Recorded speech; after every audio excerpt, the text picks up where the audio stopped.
Blog Talk Radio. Good morning out there in Blog Talk Radio land. Want to wish you a happy mid-August. We're already, I'm telling you, school here in Georgia has started a couple of weeks ago, and then we're getting ready to head into autumn. The summer went by so quickly, so we want to welcome you to Off the Shelf.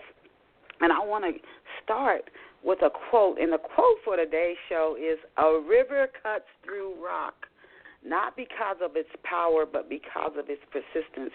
There are times in our lives when we just have to keep going. And as today's guest is going to share, and she's covering a topic on my drive into work, I heard there's a gospel station that comes on, and I heard one of the guests on that show talking about the importance of really being who you are and not wearing masks. So if you keep being persistent at doing something that's not really you or something you really don't want to do, maybe it's best that doesn't work. And our guest today is going to go into more the importance of being who you really are. We're tempted to be who we think other people want us to be, so we get their approval, and then we don't feel fulfilled. So that's a very important topic, and are really appreciate that we discovered today's guest and that she agreed to be on the show so she can share what she's learned about this, as well as talking about some of her other books here on Off the Shelf. But again, we want to welcome you before we introduce you to this amazing woman. We want to welcome you to Off the Shelf. And yes, you are listening to the Winning Book radio show, Off the Shelf. And there is still time for you to tell your family, friends, neighbors, and colleagues to dial in to Off the Shelf. We're just getting started, and we will be introducing our special guest today. The dial-in is 347-994-3490, or people can check in through the chat room or iTunes or any other way. I don't want you to miss anything that's going to be shared here valuable, so there's still time. Again, 347-994-3490. So to begin, I want to ask, how good of a mystery sleuth are you? Are you someone who can figure out who's responsible for the murder mystery that cloaks Raymond Clark and his friends' lives and love pour over me? And also, this is another important question. When you think about love pour over me, how much do you value relationships and love? Not just a romantic relationship, but the relationships that you have with your parents or the people who brought you up. Nobody came into this world and reached adulthood without being influenced as a child, cared for and influenced by somebody. It's impossible. Those people really continue to have a lot of massive influence over you, even if you haven't seen them in decades.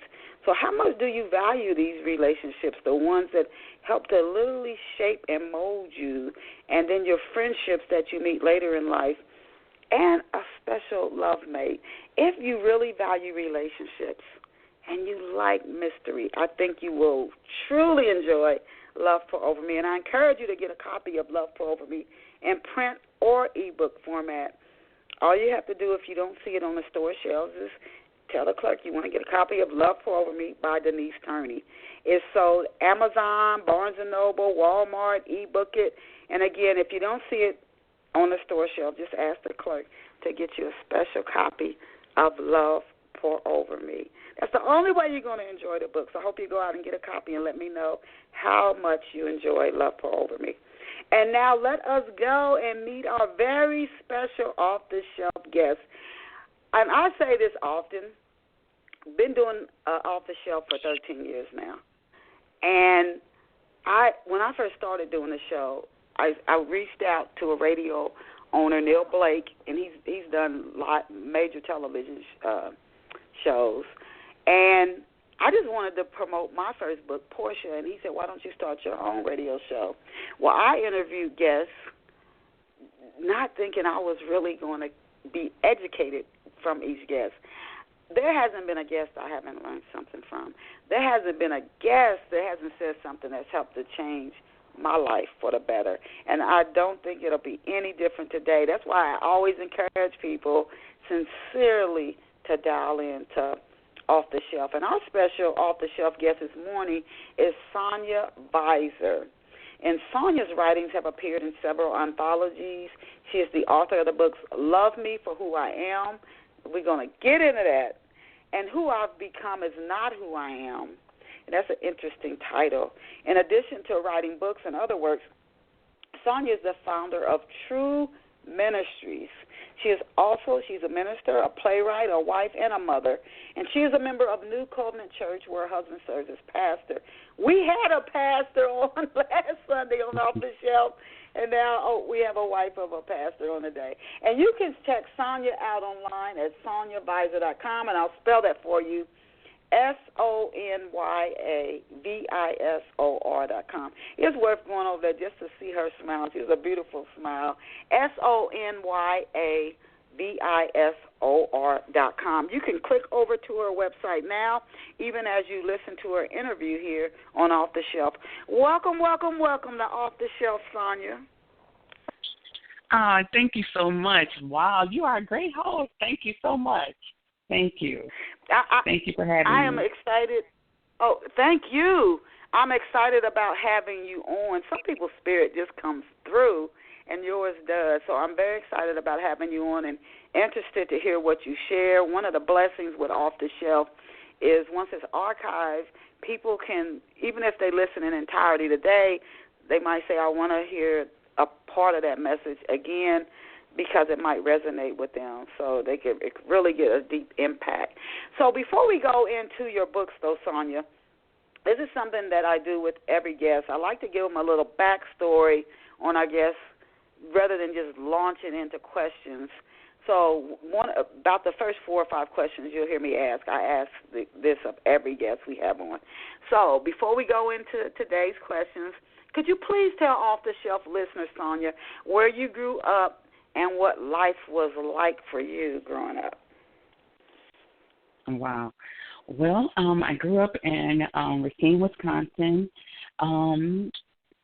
with mom and dad. I grew up in a home that was sort of knitted tight. My mom was very strong person in the house, and my dad was very strong as well, but loving. So we had if I could put it like this, we had truth and grace and mercy working hand in hand in the house. So yes, we grew up in a small home, me and my sisters, mom and dad, and with family all around. So you and your sister, you and one sister? Me and my 2 sisters. First, it was just my older sister and I, and then mom and dad had my little sister come along after 15 years. So it was a 15-year gap with me and my little sister. I know, right? So I used to be the baby. And what city and state? What was what town were you from? Were you from the Midwest? We're in the middle of Milwaukee and Chicago. We're in the middle. That's where our town okay. Is. Yes. So we're in the middle. Okay. It's a little Racine, but big enough. You know what I mean? So I got you. And I've been to Milwaukee. Chicago's a big city, of course. Been to Milwaukee, yeah. so we've had guests yes. from around the world, and some people where they grew up has had a big influence on them. That's the reason I asked you that. When you were a child, Sonya, we know what you're doing now. This far in your journey, but when you were a child, what did you dream of becoming when you grew up? What did you want to become when you grew up, when you were a kid? Wow. I changed it so many times. When people on TV really inspired me. I went through the thing where actress was one of the things. Then the business world intrigued me. So I went through several rounds of wanting to be this and that. Mentoring. When I had a couple of people who really inspired me. I wanted to be somebody like that. Anything that I did, I wanted to be able to influence people.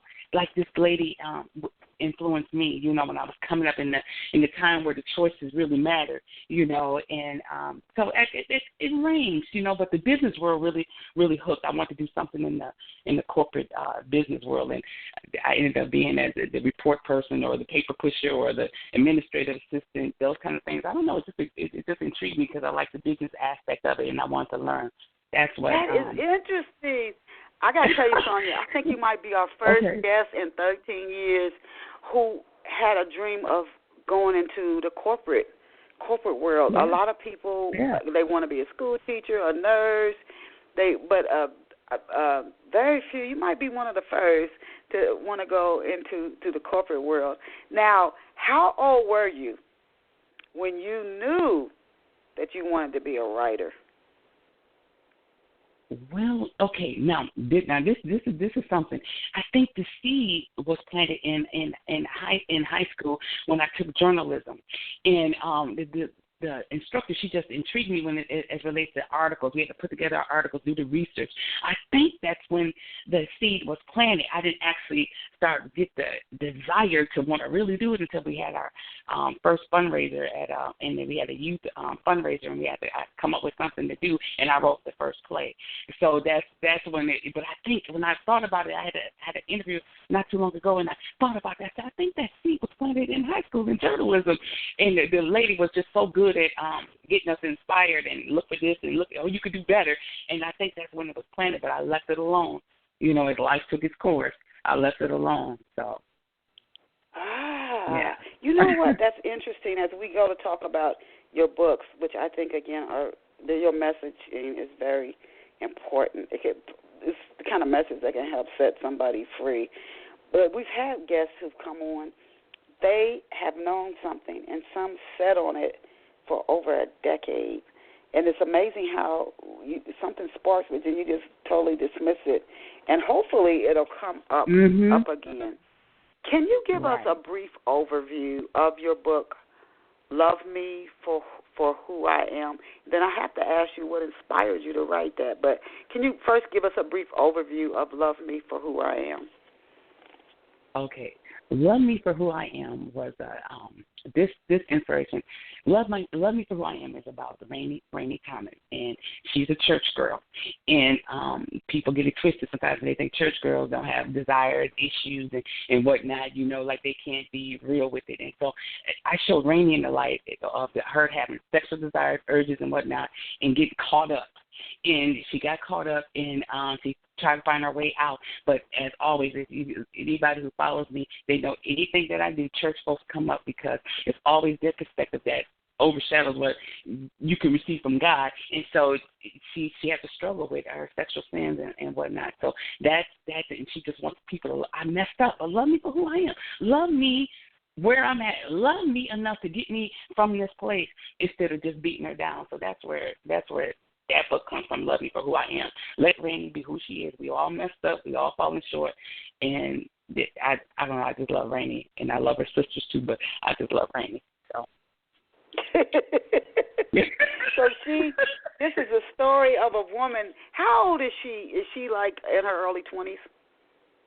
On the cover, she looks very, very, Yeah, she is in her early 20s. She's like 24, about to be 25. So, you know, she's in the area right there. But her background, coming from a church home, her mother was they called her Mother Thomas, the Bible toting. She didn't have to. She just exemplified the Bible. You know, if she came in the room, people knew to hide what you're doing because of that's what was on her mother. And that's so, you know, so she lived a life of mask and covering up because you can't tell the church folks what you're doing, even though everybody knows the church folks is the biggest ones who mess up. But yeah, so she grew up in a strict home with her mother and no father, but she grew up in a strict home with her mother. And so when she got caught up in the church girl syndrome, she fell pretty hard. Yeah. So. What type of relationship does Rainey have with her mother? I know you said her mother is strict and religious, and I'm assuming her mother cares a lot what other people think of her. But did Rainey and her mother have a close relationship? That's what's very. I'm glad you asked that. That's what's intriguing. Now, her mother, they had. I don't know how this happened, but they had a tight. It was a close relationship. She could go to her mother with everything, but she knew her mama always lead her back to the Lord. And you know how you don't want to hear sometimes. There's been times in my life I don't want to hear that, and she didn't want to. She didn't want to hear that. So, but in this season, their mother had passed, but her mother, because of the strong, her mother, it still was a weight in her life. If that makes sense, she still, even though her mother gone on, it still was a weight of what Mama would think, And so, but then the older sister Zora, she's the one who carries that mantle of her mother. So that's how, she tried to hide from Zora too, because her mother, she got the same spirit as her mother. So it's yeah. How old is Rainey when her mother passes? It was a few years earlier when her mother passed. So it was probably 22. Yeah. So it wasn't that long ago. It's still sort of fresh. So that can take sometimes years to get over. But she's dealing with that, and she's a young adult. So she's dealing with a lot of change there, with just trying to actually become a woman without giving the story away. How does she get involved? How does here she is, she's grown up in the church, going to church probably 3-4 times a week, and reading the Bible, praying. How in the world? And I've seen people in church, kids, you're like, how did they get in that situation? How did she get involved in the drug world? You're like, this is like oceans apart. Right. Okay, well, Malik was real smooth. What intrigued Rainey about this man was his realness. She tried not to be, but she just was captivated by his realness. Everybody else that she was around in her church world were like superficial. They were like, everybody acted like they were all right, and she felt like she was the only one who was wrong or was doomed to hell because of the desires that she had. You know what I mean? So she just was lost, and all of this is going on in her mind, And so she's thinking that there's nobody I can talk to really. She's close with her sisters. She had a good relationship with her mom, but when Malik just tapped into a realness that she wanted to explore, because remember, she's being sheltered and whatnot. She didn't really find out about his drug game until she got involved with him. Do you know what I mean? So she just was intrigued by his conversation, his realness. So that's how it started. And then she got pulled in, and unfortunately that really happens. And then somebody who never did anything wrong is standing in court or facing a jail sentence. And they, like you said, something drew them in. I have to ask you this. So the church, that's just one place. But we as humans, period, even if you go out into the Congo or the jungle or of Australia or Africa or other countries where people don't really come into what you could call the mainstream, they live off the land. They don't come in to do a lot of. They may never have been in a store, but even there we set up these human traditions, these human customs, and you better not break them. You better not break them. It could be a tradition of how people dress, how you greet. You might have to bow to your elders. You better take your shoes off before you. These are like human traditions. Right. And so, like we have them at work. If based on somebody's title, you should treat them a little differently. This is just these human traditions, and so in the church, they're there too. People treat the pastor a little different than they treat everybody else. So, and then her being a church, she's probably seen and known. This is the script I'm supposed to follow. But I wanted to ask you, because it doesn't seem like when you really talk to people, everybody knows it's a fraud, the script. But everybody still tries so hard to mold themselves to fit in so they'll be liked. Is that a message that comes through Is that a message you wanted to get through for love me for who I am? And what would you say to somebody who's struggling with that right now? They might feel like I'm the oddball, like kids who get bullied in school. They people get bullied at work. It's like I'm not able to fit in. I can't fit in. What would you say to somebody who's struggling with that? Definitely don't want to see them go off and make the wrong decision and just like rebel so much that they get locked up. But what would you say to somebody who's struggling with, I can't fit that mold you've made for me. I don't fit it. Well, I got to be honest with you. It took me so long to get there, to get to that point where I'm not people pleasing or trying to fit in, adjust to be how somebody else wants me. It took me too long to get there. So what I do now is when I spot that in somebody, especially in my true you Jews, the younger ladies that I deal with, I try to tap into it and tell them I was right there. And I don't want it to take you as long as it took me. And I try to tell them, you embrace who you are. Embrace what God, your goodness, embrace what your gifts, the special things that make you who you are. Embrace that. Yes, deal with those things, those negative things that bring you down, but deal with the stuff. Celebrate that part of you.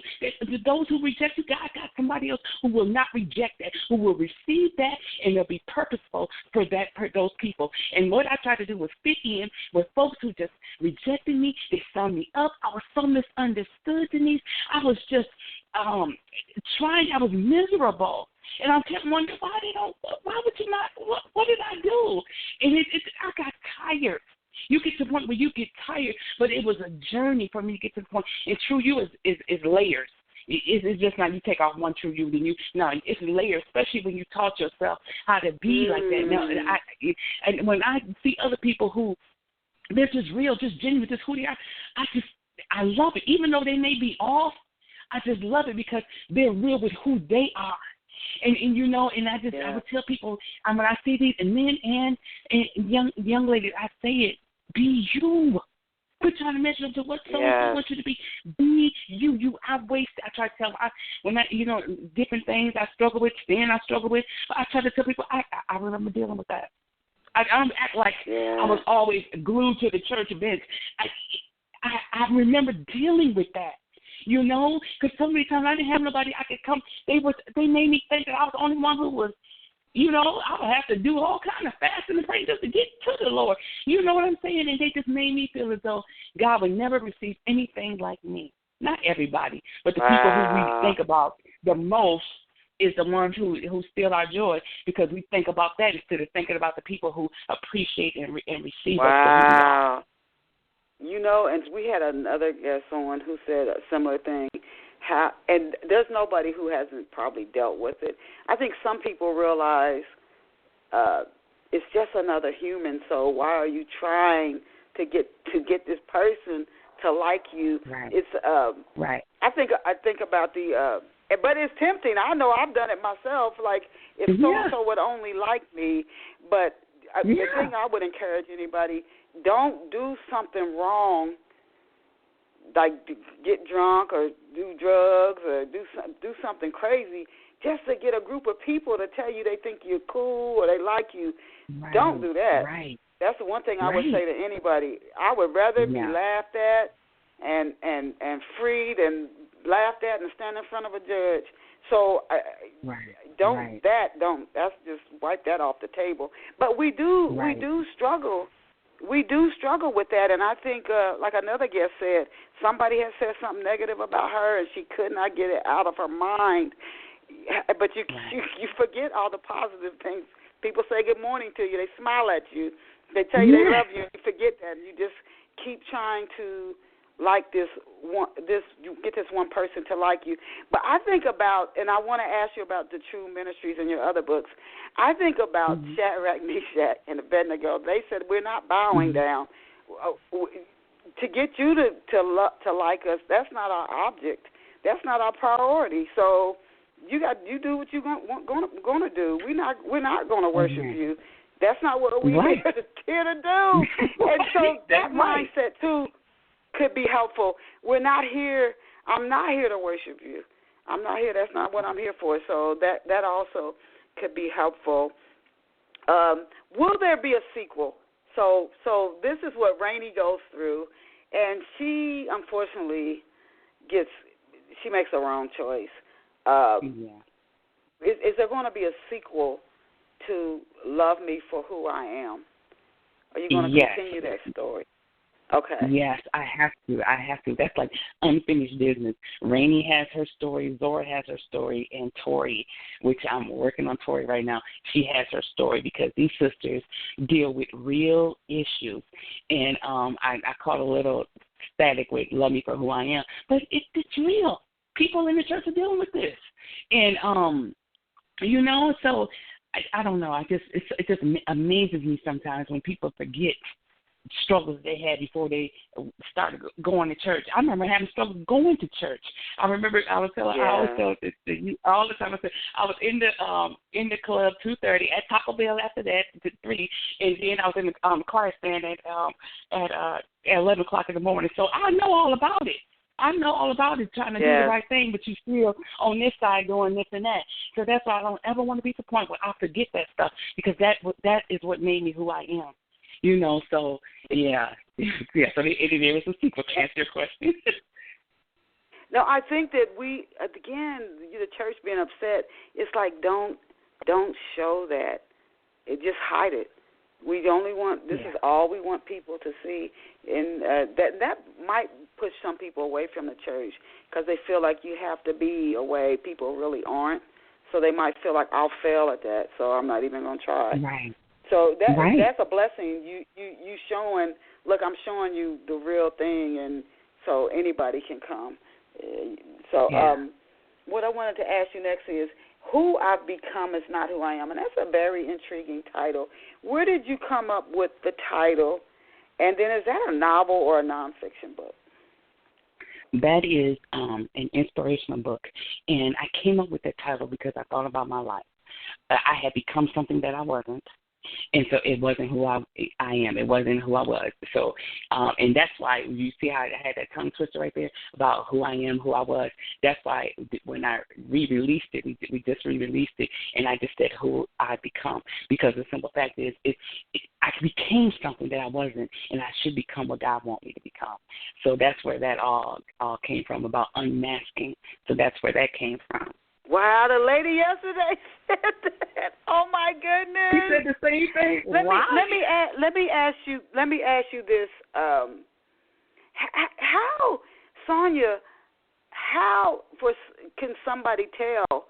They're especially if they're a teenager, they may think, or even an older adult, they may think, "Oh yeah, I'm just trying to." I want to have friends in my neighborhood. I want to have friends with people who I work with. One thing I recently read that people new to a company, regardless of age, they could be in their 40s, 50s, whatever, they reveal too much about themselves too quick because they're trying to make friends at work. So they just start telling people all about their life, trying to be friends. Are there signs, Sonya, that somebody can see? I'm not just trying to make friends because I'm new. I'm starting to become somebody who I'm not. Are there signs where somebody can know, whoa, I'm starting to wear a mask? Right. And I just, the first thing that stuck out to me, you asked great questions. God has blessed me these last couple of interviews. You guys asked great questions. But when you I don't know, I'm stuck on the part where you said that the person, they just talk when they first get on the job and whatnot, just telling all of their business to these people who really don't care, and then they sum you up. When you see somebody, you already come to an opinion, and then you telling them all of this stuff, now they got another opinion, so they done put you in a category, and then you have to ask yourself, why do you feel the need to just put yourself out there like that? Because for people who you don't know, you just met. But and I had to tell somebody that was real close to me, and the later report they gave me was like, oh no, I don't do that no more. That was last season. They said I don't do that anymore. See, I done learned. That's what they said. I done learned, not to do that. Because how I learned was, if you're not real and you adjust when you get around this group, you change to do this. When you get around that group, you change and you do that. When you get over here, you change and you do that. Who are you when you are by yourself? If those people can accept you and embrace you for how you are when you sitting at home on your couch, if they can't embrace that, you got to adapt. Sure, there's professional settings and different things like that where you're not going to talk like you would if you were watching a movie or something like that. But I'm talking about when you have to completely overhaul yourself just to adjust to fit into that group, you're masking. You're not your true you.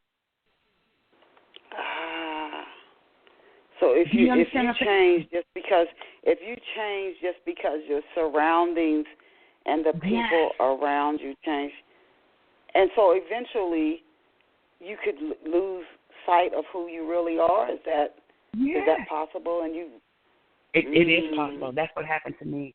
That's what happened to me. In other words, in that people-pleasing mode, trying to get people to like me, trying to be accepted because I dealt with rejection so much, trying to get people to accept me and embrace who I was because I had no problem embracing people for who they are. I met people from A to Z. I had no problem.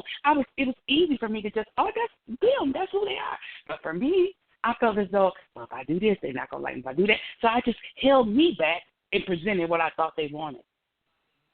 And that's how I ended up masking and getting more down to the point where I was just almost to the point of giving up on life suicide. So weighted down. That's who I become. That's the book, Who I Become. That's what it talks about, where the Lord used my son, 4.5 years old, used my son to come in there and save me because I was with my son in my home. You know my mind. I was caught up on, stuck in my mind to think about doing something like that with my son at home. Wow. You know what? I'm glad whatever part of you woke you up because I'm listening to you and researching for today's show. You have such a beautiful spirit that it's almost like, really? You wouldn't even think that you would have thought that you would even need that you wouldn't even have thought that you would even need to wear a mask. What would you?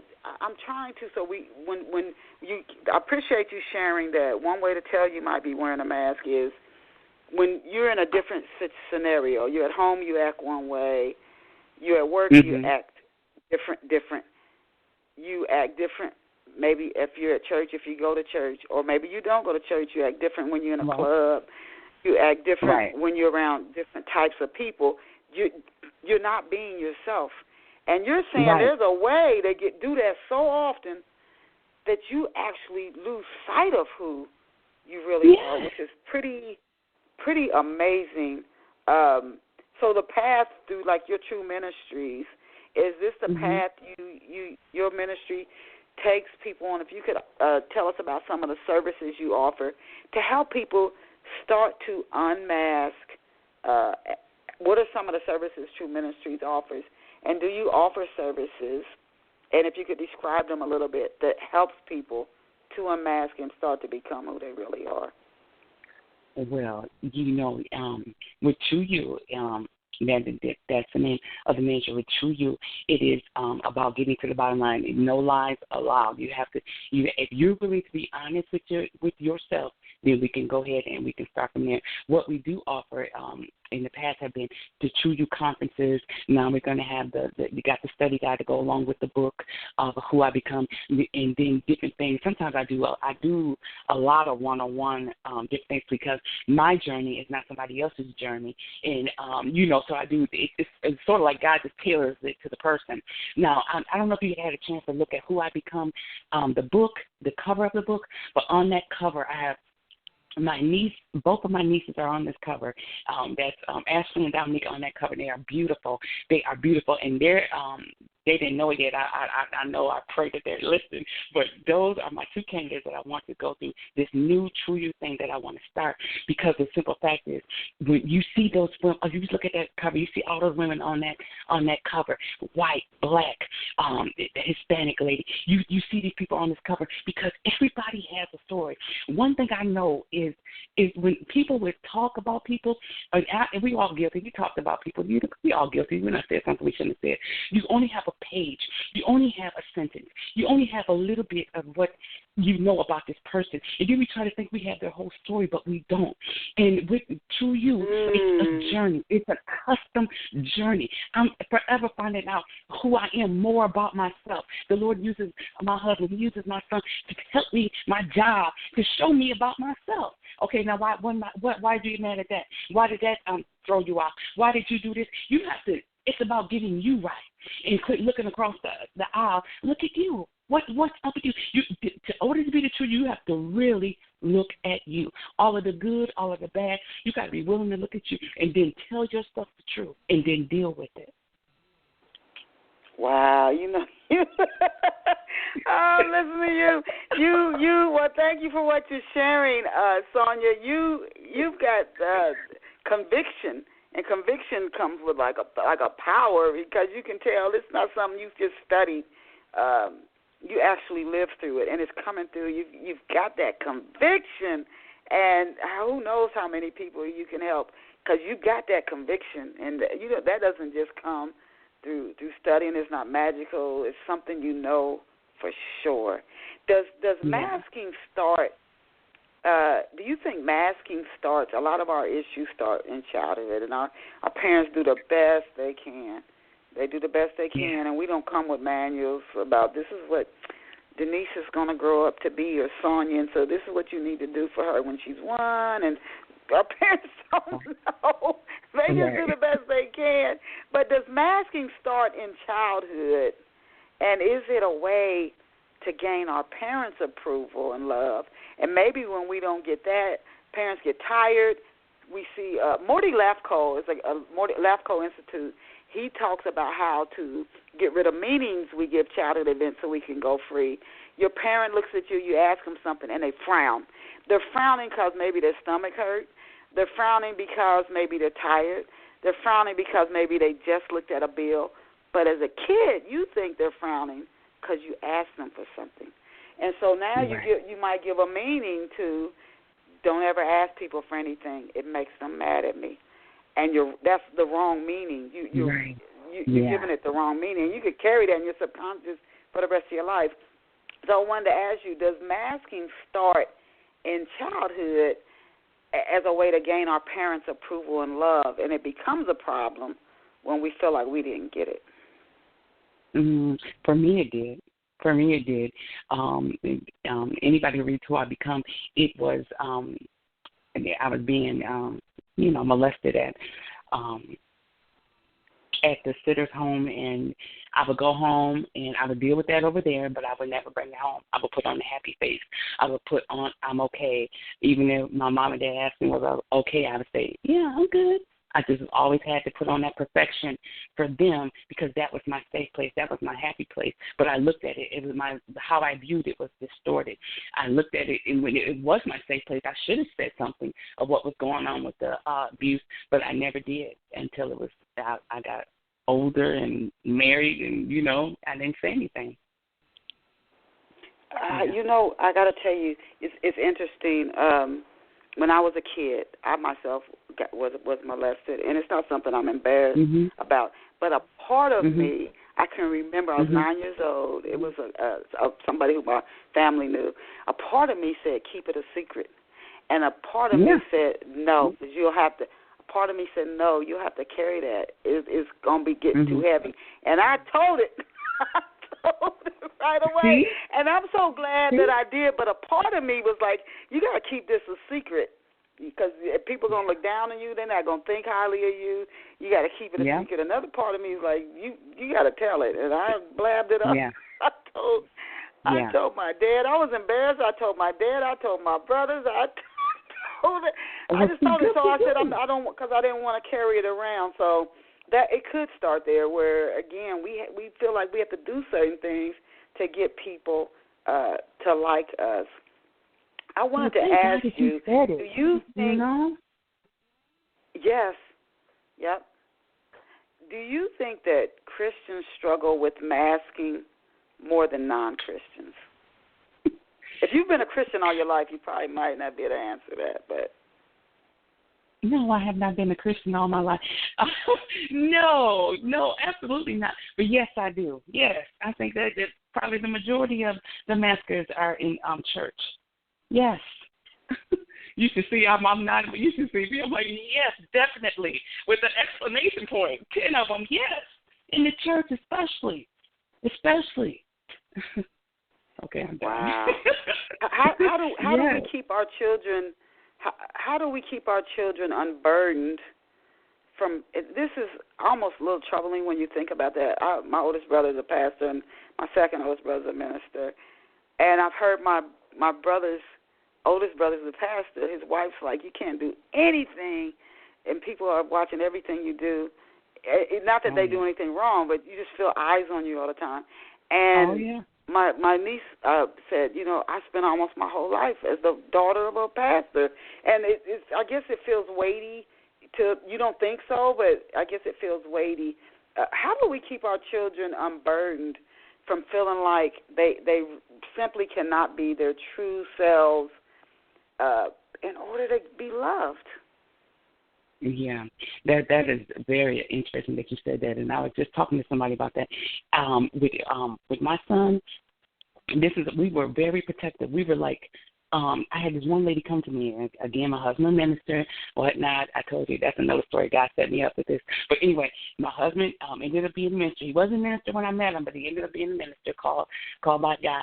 And I remember this one lady come to me. She said, your son be dancing, and he do this and that, and whatnot. And I paused for a minute, and I said, wait a second. I said, does your daughter dance? She said, well, yeah.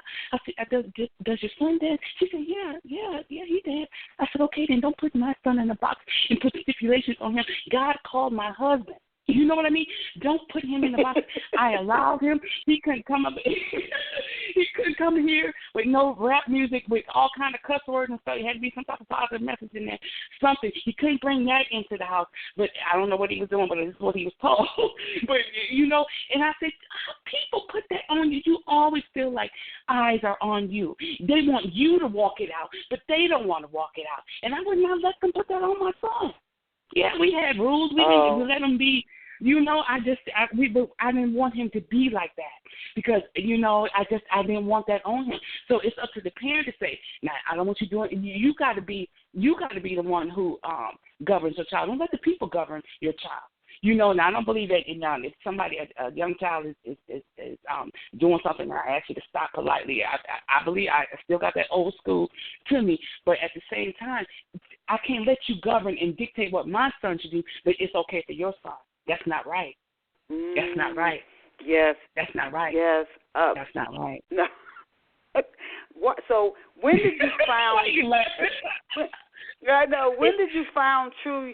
I've heard so many people say these things, but I still think there's an image, and there's cultural images. People say you're not acting black, or you're not acting Hispanic, or you're not. Right. I don't know. As humans, we create these images, and again, like to the Nebuchadnezzar, we actually expect other people to bow down to these images.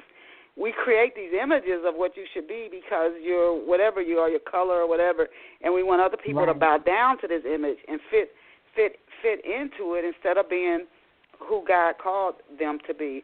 But when and why did you found? I know through TruUMinistries, I want to talk about the specific services. I know you said you do some one-on-one coaching and other services that you offer through TruUMinistries. The specific services, it depends on what the person wants to get out. Again, it's more like tailored. And then me and another young lady who she went through the same process of TruU, and we both deal with it. It's mostly during this season. I don't know why God fixed it this way, but it's mostly one-on-one. And we know, I don't know how we know, but we just know if they're ready or not. I guess because we wasted so much time with people who they weren't ready, so we can identify if they're really ready to change. Then, which will be starting back up, they won't start back up until, by the grace of God, beginning of next year. But because God got me on this writing assignment, I got deadlines. But anyway, so those are going to be, and those are up, and they have real topics that we deal with. So all you have to do is show up. So and then my friend of mine was talking, and she said we should have things streaming. Now Tracy's talking about this. We should have things streaming, and that can be live, so people who can attend, they can attend online. So it's up to you. It's what you. If you people, I always tell them, if you're willing, you got to do the work. It's not going to fall from the sky. It's not going to be, you twirl around 3 times. You have to do the work. I had to do the work. Yeah, I'm so glad you said that. I'm so glad you said that. Oh, I'm so glad you said that. That is something that I still a little struggle with, thinking that if God wants something, I actually heard somebody tell me this, if God wants something for you, it will just happen. And you might be waiting forever for it then. And I'm not saying that some things don't just happen, because they do. Some things do just happen, but then there's also times when we do have to do work. Have you thought about putting, your message is so pertinent. Oh my goodness. There's at the harvest, there are probably, you don't know, countless people who need to hear the message that you're sharing. Do you do like YouTube or Vimeo, or do you have like a video channel where if somebody starts with you, they can, if they want to get deeper work from you, they contact you through TruUMinistries. But let's say they're really struggling right now. They're struggling. And they do a search, and up comes something that you share, and it helps them get through the day. It helps them get through the night. Do you have any, like, videos or video channel you could share with our off-the-shelf listeners that this is where my videos are and these are where I have messages? I'm fanning my eyes right now, because you are confirmation to what God has put in my spirit to do as relates to I wanted to do answer questions that I get all the time. I just wanted to do I don't want to keep people all day. Just wanted to answer the questions that I get all the time about TruU, and some of the ones that you have today should be a part of that list of questions that are being built up. But if we want to answer those questions and deal with it, we started a TruU channel a while ago and have not updated it. And this is the stuff that's in my spirit to do. And you got me in tears because my eyes are misty because you said this. I'm like, Lord, I'm just shaking my head. If this is not confirmation, I don't know what it is, because of course we do travel, we go and whatnot. But sometimes, like you said, somebody could just search and get that right on time message or word that will help them transition them to where they need to be. And I'm just so thankful for God used you for confirmation. You talking about learning from your guests.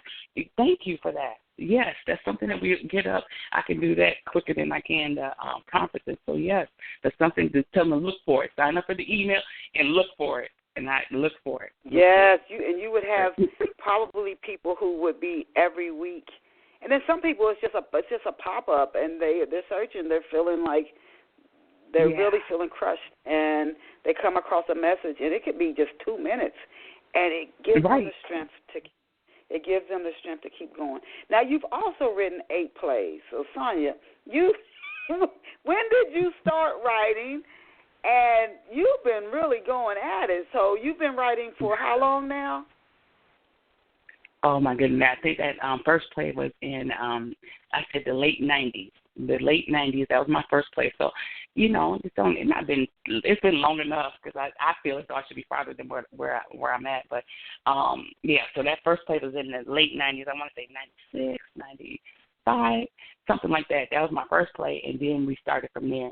And we did another play after that and another play after that, and then I took it to the stage. I thought I was getting better, so I took it to the stage. And then we went from there. But, and then... Good for you. Have you reached out to people like Tyler Perry, or even if they may not respond or they may get a zillion emails, but I'm trying to think of some other playwrights to reach out to. Maybe they could... Sometimes it just starts as a question, and the relationship continues, and they could give you guidance, or you never know. But have you reached out to any other playwrights, and do you plan to take any of your other plays onto the stage? Yes, we have a play that's, I hate to even say this, but yeah, I want this play to be early spring by the grace of God. And yes, I have it. It's in my spirit. I just got to get it going because I had to downsize my cast and all this other kind of stuff. But yes, I want that. I want to keep going. As for reaching out to other plays, I was a part of a community, a UPU community. It was Urban Playwrights United, and I was a part of that for one season of my life. And it was a blessing. It was a blessing to see like-minded people together and whatnot. But as for reaching out to the Tyler Perry's and all that, no. But I like Dave Talbot. He's one of my favorite people. And John Ruffin also was instrumental in my life too. But I just thank God for where God has me. And, you know, I didn't even think about it. It wasn't even on my heart to reach out for Tyler Perry. I'm sure he got a lot of people who, you know what I mean? It just, that's one of the things. That's one of the things I put in the category. If it's God, then you know what I'm saying. Then he'll go ahead. Right. I'll do what I'm supposed to do. Then he'll put the divine connection with it. But okay. Yeah. So yeah. Okay. Yeah. So tell us about just your first play. What was your first play about? It was the name of the play was Left, and it was about essentially left. People were they had to get ready. They were. Esther was the main character, and we had to create real flames and whatnot. But we put the light behind the little paper that we made for flames around her. She's being tied up. But it's literally about being left. She had a message for people, and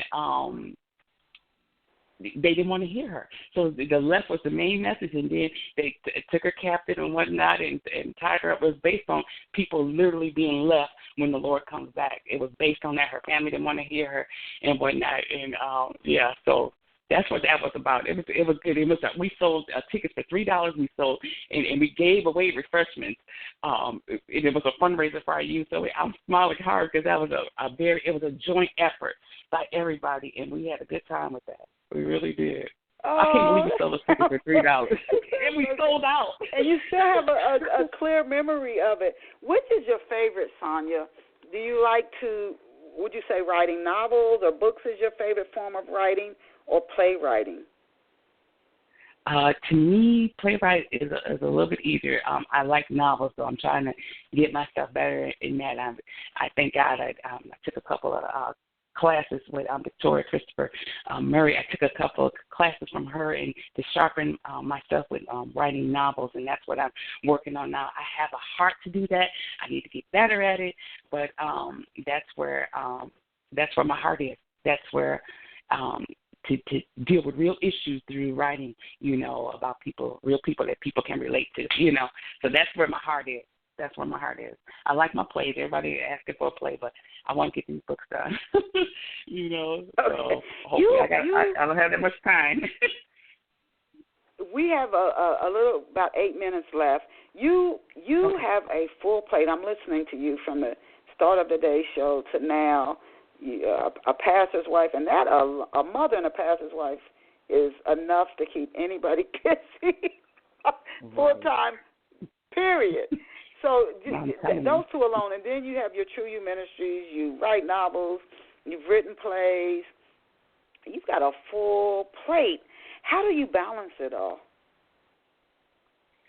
Sometimes I'm good, and sometimes not very well. This weekend was an example of that. I had a lot going on. I have 2 birthdays, husband and son, this weekend, so it's a lot of tight things going on. But I have to prioritize, and then I have to listen to God, because sometimes I'm working on something I ought not to be, and he'll say no, and it's not flowing. I need to get off of that and work on what I should be working on. And I keep trying to do everything else but Toy Story. I got to finish Toy Story. So that is on my heart to do. So I really have to tune in, because it's the reason why it's not flowing. Either I'm in the way or I'm on the wrong thing. So it's for me, and I had to know the season. Sometimes everything just flows, but sometimes it's just deciphering what to do. And Lord, am I on the right thing? And then it flows. That's what works for me. So. Okay. Can you share 3 to 4 steps that you've taken that you have personally found to be effective at getting the word out about your books and your ministry? Well, I'm telling you, number one for me is a lot of times people didn't know about my books because I didn't say anything about them. And I didn't say anything about them because I'm good at shining the light on other people, but not shining the light on myself. So even like I had an interview not a couple of weeks ago, and I was almost afraid to share it in my writers group because I'll share somebody else's stuff, but I don't know. So you got to be able to talk about you got to talk about that passion that you have to other people. That's number one. If you can't talk about it, how is somebody going to know about it? Number two, market in the right place. I wasted money and time marketing places that I shouldn't. Know where you're marketing to, that audience is for you. Know your audience. And number three, timing. And doing everything at once and producing nothing is not going to help you. So timing, Lord, is this the time? Is this the season? So those are the three things I could think about. First of all, you got to talk about it. Some people talk all the time about what they're doing and their products and stuff. It's like, man, can I have just a little bit of that? I do it like sparingly. I do it sparingly, and that's again dealing with that true you. It's okay, Sonya. Because you want to be humble. You want to be. I always want that to be part of who I am. But you got to tell people. If you don't tell people, they won't know about it. So that's the number one. And then, like I said, marketing the right audience, know your audience, and then timing is crucial. Okay. Mm-hmm. So. Well, appreciate you sharing those marketing tips for the timing. And generally, when a book comes out, it's recommended starts marketing at six months. It's starting to ramp up your book reviews, getting your pre-orders, letting people know that the book is coming about 6 months before it's released. And then one author had a lot of good experience with this. She worked with a lady I know who's a good book marketer, lining up radio interviews, doing prizes all day for the book launch. She was online all day doing different things. But she wrote a children's book that could also go into schools. But those types of things also help. We've only got about three new books. 3 minutes left. So I'm not going to get to all of the questions today. But can you let us know? You did say you were working on the other two sisters' books. If you can let us know when those books will be out, and if you're working on anything else, including any inspirational books you might be working on. Okay. Tori's story, Got to Be Real. And Rainey's story, Make It Last Forever. And then Zora's story, Can We Drink to That? Those all of them will be done by early spring, but Tori's probably by the end of the year.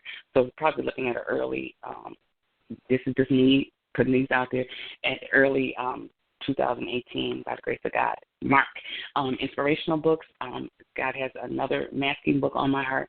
And then also I'm coming out with my hands held up high, Surrender. I need that book. A lot of times we come out, we got everything in our hand. You need to put your hands up. So that's coming out. And all looking at early spring. So, but what I'm going to get started on are those True You videos that we talked about. Okay. Can you let us know where people can get your books? Where can people purchase your books? And are they available in ebook and in print book form? Yes, they are. All of the books are available, ebook and print form, on Amazon or Barnes & Noble, iTunes, all of that, Google Play, all of those books, the book outlets, the books are ready. Okay, so you can go over now to our off-the-shelf listeners and get copies of Sonya Visor's books.